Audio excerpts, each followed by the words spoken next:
সমালোচনা যেন পিছু ছাড়ছে না স্বরাষ্ট্র উপদেষ্টা লেফটেন্যান্ট জেনারেল অবসরপ্রাপ্ত মোহাম্মদ জাহাঙ্গীর আলম চৌধুরীর। ছাত্র জনতা থেকে শুরু করে নেটিজেন কারো কথার আক্রমণ থেকে রেহাই পাচ্ছেন না তিনি। স্বরাষ্ট্র উপদেষ্টার পদত্যাগের দাবিতে যখন উত্তাল রাজপথ, তখনই স্বরাষ্ট্র উপদেষ্টা লেফটেন্যান্ট জেনারেল অবসরপ্রাপ্ত মোহাম্মদ জাহাঙ্গীর আলম চৌধুরীকে নিয়ে সামাজিক যোগাযোগ মাধ্যমে কড়া স্ট্যাটাস দিয়েছেন অনলাইন অ্যাক্টিভিস্ট ও লেখক পিনাকি ভট্টাচার্য।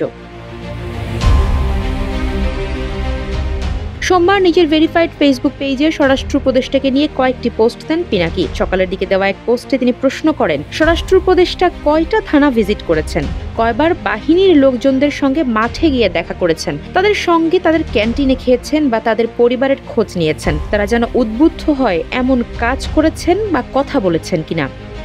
এখন যে কোনো ব্র্যান্ডের পুরাতন এসি বদলে নতুন ওয়ালটন এসিতে উপভোগ করুন 25% ছাড়।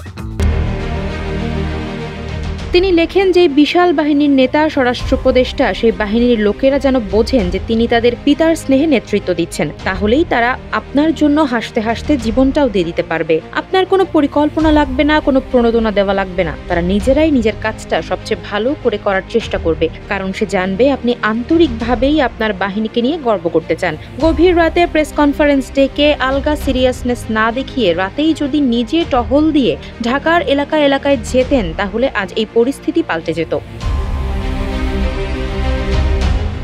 নিজের স্বরাষ্ট্র উপদেষ্টা হলে কি করতেন তাও জানিয়ে দিয়েছেন পিনাকি ভট্টাচার্য। লিখেছেন, আমি স্বরাষ্ট্র উপদেষ্টা হলে আজকেই গাড়ি ভর্তি করে খাবার আর পানীয় নিয়ে প্রত্যেকটা টহল দলের সঙ্গে দেখা করতাম, তাদের উৎসাহ দিতাম, সারা রাত ঢাকার রাস্তায় চষে বেড়াতাম, নাগরিকদের সাহস দিতাম। সকালে ফজরের নামাজের সময় একটা মসজিদের সামনে দাঁড়িয়ে থাকতাম, মুসল্লিদের সালাম দিয়ে কুশলাদি জিজ্ঞাসা করতাম। যতদিন আইন শৃঙ্খলা ঠিক না হয় ততদিন এই কাজ করতাম। প্রত্যেকটা নাগরিক নিরাপদ বোধ না করলে তিনি ঘুমাতে যেতেন না। উল্লেখ করে লেখেন, নেতৃত্ব মাঠ থেকে দিতে হয়। এরপর বিকেলে আরও একটি স্ট্যাটাস দেন পিনাকি। নিজের মতামত জানিয়ে তিনি বলেন, স্বরাষ্ট্র মন্ত্রণালয় যেন প্রফেসর ইউনুস নিজে সামলান। ওই স্ট্যাটাসেও স্বরাষ্ট্র উপদেষ্টাকে সরে যেতে বলেন তিনি। সবশেষ সন্ধ্যায় দেওয়া এক স্ট্যাটাসে পিনাকি ক্ষোভ ঝাড়েন সাবেক ও বর্তমান স্বরাষ্ট্র উপদেষ্টাদের নিয়ে। লেখেন, কেউ কেউ বুঝে হোক না বুঝে হোক সরাসরি 111-এর পক্ষ নিয়েছে।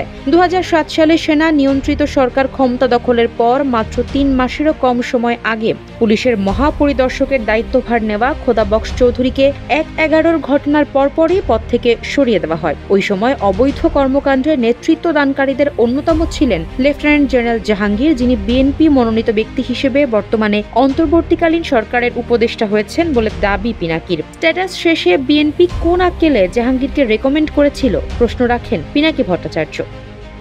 আফসারা নাজ, নিউজ ডেস্ক, ইত্তেফাক।